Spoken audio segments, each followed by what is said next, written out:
Bonjour Isabelle Barthes. Bonjour Laurent. Isabelle Barthes, sur Xerfi Canal, on vous connaît bien puisque ça fait des années que vous faites régulièrement des chroniques, je crois plus de 150 chroniques sur Xerfi Canal, abordant tous les thèmes de la stratégie, du management, etc. Alors vous êtes professeur des universités, vous êtes aussi chercheuse, mais surtout, et c'est cela qui nous amène à cette discussion aujourd'hui et au livre que vous publiez, vous avez une grande expérience du management, tant dans des structures publiques que dans des structures privées.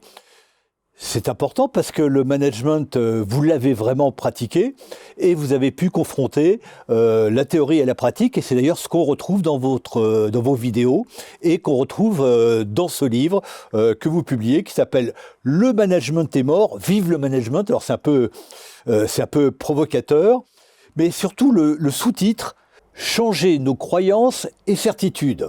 Alors, dans le monde du management, on parle de science du management, de science du gestion, comme si c'était une science dure.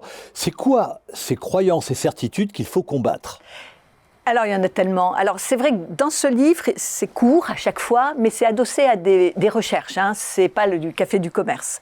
Et en effet, il y a mes expériences de manager qui sont dedans parce que, en théorie, tout se passe bien. C'est un beau pays, la théorie. Dans la réalité, c'est quand même beaucoup plus complexe. Et c'est vrai que cette idée que le management n'est pas une science exacte, c'est un art en fait. Et ni des recettes de cuisine. Et ni des recettes de cuisine. Ça, c'est très important. Pour moi, c'est en fait une discipline, un art de questionnement. Et c'est vrai qu'il y a une phrase que je déteste, c'est si tu as des problèmes, viens avec des solutions. Non, si tu as des problèmes, viens avec tes problèmes, viens avec tes questions et sachons poser les bonnes questions. Quand le problème, c'est le problème, qu'est-ce qu'il y a derrière la question ? Et c'est ça qui me paraît un peu l'ADN de ce bouquin, c'est du questionnement. C'est regarder les choses un peu différemment. C'est se dire que les bonnes pratiques, bien, elles peuvent avoir des effets boomerang. Que des choses qui sont presque des impensés du management, les KPI, les indicateurs, qu'est-ce qu'il y a derrière ? Et c'est ça qui m'intéresse et qui fait que, en pivotant très légèrement, en regardant les choses se faire, mais de façon un petit peu décalée, bien, on renouvelle peut-être sa façon de manager ou de pratiquer cet art qui est Alors, pour avoir ce regard décalé, il y a votre expérience pratique du management réel, et puis il y a aussi sortir de ces sciences de gestion et de regarder les autres disciplines, l'histoire, l'art, la philosophie, la sociologie, par exemple, qui sont des sources d'inspiration et d'interrogation. Voilà, l'idée c'est de ne pas regarder le management avec les outils du management. Autrement, on est comme devant un tableau impressionniste, on est collé et on voit que des petites taches. L'idée c'est de repartir, faire quelques mètres pour voir la grande image. Et en effet, là, on va piocher chez des anthropologues, chez des philosophes. Je crois que le livre démarre sur un petit chapitre qui parle de quoi ? D'un sujet qui est tout simple, c'est le déménagement des bureaux. Et emprunté à Lévi-Strauss, sa grille de lecture de son chapitre Triste Tropique, où il parle de la tribu des Bororos. Et j'essaye d'expliquer pourquoi on est si mal à l'aise quand on change de bureau. Et c'est pas simplement une question de moquette ou de plafond. C'est qu'on touche aux symboles, on touche aux relations. Et la lecture de Lévi-Strauss nous aide à mieux le comprendre. Mais alors, justement, je rebondis sur ce que vous venez de dire. Est-ce qu'on ne devrait pas davantage enseigner Lévi-Strauss dans les écoles de management ? Je crois qu'en tout cas, on devrait enseigner beaucoup plus de choses que des outils et des pratiques qui fonctionnent et regarder en fait dans le rétroviseur. Et en effet, les sources d'inspiration dont on a besoin en management, surtout maintenant, depuis 3 ans, on est vraiment en mode shaker, essorage de machine à laver, eh bien, elles sont plutôt en effet dans la philosophie, l'art, le cinéma, et pas dans les outils qui fonctionnaient bien il y a 5 ans ou il y a 10 ans, ça c'est clair. Alors vous prenez, et c'est un petit peu le style des émissions de Xerfi Canal, des angles qui sont souvent très stimulants et parfois provocateurs. Alors je vais en prendre quelques exemples, et vous citiez des anthropologues. Nous sommes tous des bororos. Alors vous parliez justement de déménagement de bureaux. Qu'est-ce qui se passe quand il faut déménager les bureaux ? Eh bien, on regarde souvent que la structure, c'est-à-dire on ne regarde que les locaux. Et on ne se pose pas la question de l'appropriation de l'espace et ce que ça fait bouger en termes, par exemple, d'identité professionnelle, de gestion des relations avec les collègues. Et cette production identitaire qu'est le travail ou que sont les locaux de travail, eh bien, elle est complètement remise en cause, ce qui fait que les gens sont souvent en souffrance, sont souvent en difficulté. Le management, pour moi, si on le résume, c'est savoir faire dialoguer du hard, des structures, des règles, des procédures, et puis du soft, qui sont les relations. Ne faire que du soft, que des relations, c'est du café du commerce. Ne faire que du hard, eh bien, c'est l'administratif, c'est le management caporalisant, hein, qu'on déteste maintenant, vertical. Et donc, c'est cette capacité à faire dialoguer les deux angles. Alors, dans ce qui bouscule les managers, à l'heure actuelle, on est un peu dans l'actualité, il y a effectivement le changement de bureau, mais il y a aussi le changement total de bureau avec le télétravail. Oui, oui. Et là, j'aborde le télétravail sous l'angle du temps et pas de l'espace. Parce que le temps aussi, on est très... dans notre culture française, on est très limité sur notre vision du temps. Et j'explique qu'en relisant les Grecs anciens, il y a un temps qui n'est pas le temps chronos, qui est notre temps à nous actuellement, le temps industriel, mais c'est le temps kairos, le temps du moment qu'il faut savoir choisir, qui est maintenant à appréhender. Et certainement, dans les années à venir, c'est celui-là qu'il va falloir travailler. Alors, toujours un petit peu dans la provocation, vous évoquez les problèmes de clans, de fief, les phénomènes de cours dans l'entreprise. Alors, étant moi-même dirigeant d'entreprise, je sais ce que c'est que les phénomènes de fief et les phénomènes de cours contre lesquels il faut lutter.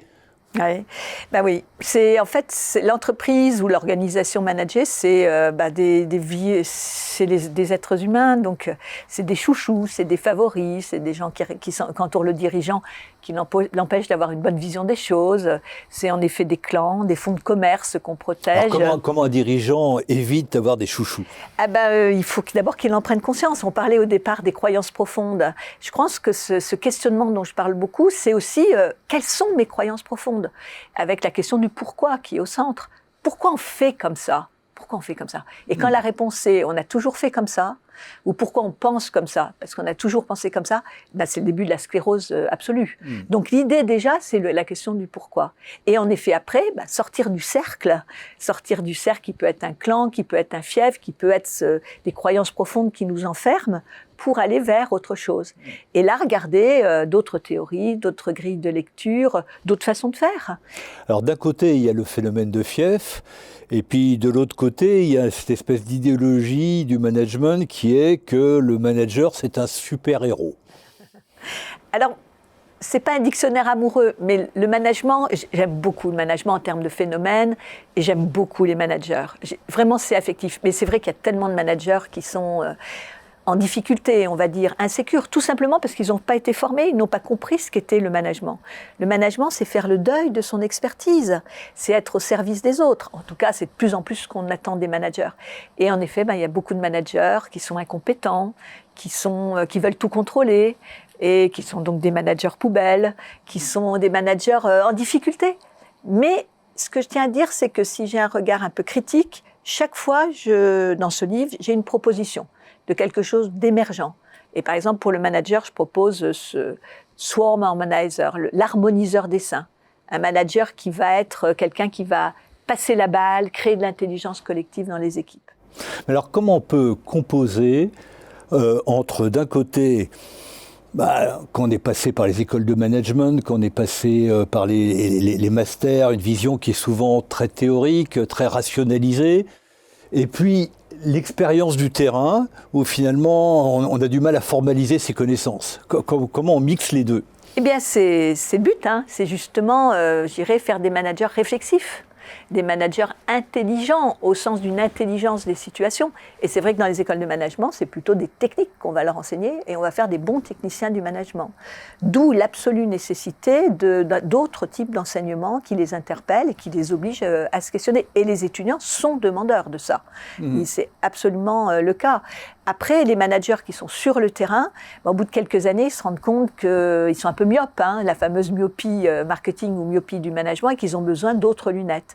Et ils sont contents de venir trouver des respirations, en lisant peut-être des ouvrages comme ceux de la collection Xerfi, qui les mettent, les stimulent un peu, leur font prendre un petit peu de recul.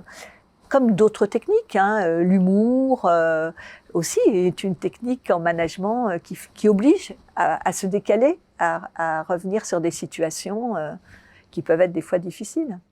Alors, il y a eu une grande tendance dans les publications de livres ces derniers temps, puis y compris dans le monde académique. Il faut libérer l'entreprise. Enfin, ça venait plutôt des consultants que du monde académique, parce que les consultants sont des grands producteurs de connaissances formalisées. Il faut libérer l'entreprise du management et du manager. Qu'est-ce que vous en pensez ? Bien, j'en pense que vive le management est mort, vive le management. Tout change pour que rien ne change. On a besoin du management, on peut le voir dans tous les univers qu'il refuse. Je pense au spectacle vivant, je pense justement aux entreprises libérées. On se rend compte que c'est Koh-Lanta, c'est la prise de pouvoir par des leaders qui s'autodéclarent. Et le management, c'est pas l'autogestion. Non, c'est pas de l'autogestion. C'est pire que ça. Et en fait, on a besoin du management. Il faut dire les choses. La règle repose, la procédure repose. Et justement, le management, c'est du dosage. Paracelse disait « tout est poison, rien n'est poison, tout est question de dosage ». Le management aussi, c'est du dosage. Il y a des moments, il faut savoir être très autoritaire. C'est des questions de moments. Et il y a des moments, il faut savoir être très participatif. Mais on ne peut pas se passer du management ni des managers pour que l'organisation soit pérenne, soit performante, parce que c'est son travail aussi de l'entreprise d'être performante. Voilà. Mais sans oublier que la performance, elle ne peut pas être que financière. Elle doit être aussi sociale, sociétale. Et on le voit de plus en plus avec les nouvelles configurations d'entreprises. Je pense aux entreprises à mission, par exemple. Merci Isabelle Barthes Merci de nous Laurent. apporter votre expérience concrète. Donc, si le management est mort, vive le management. Merci encore. Et longue vie au management.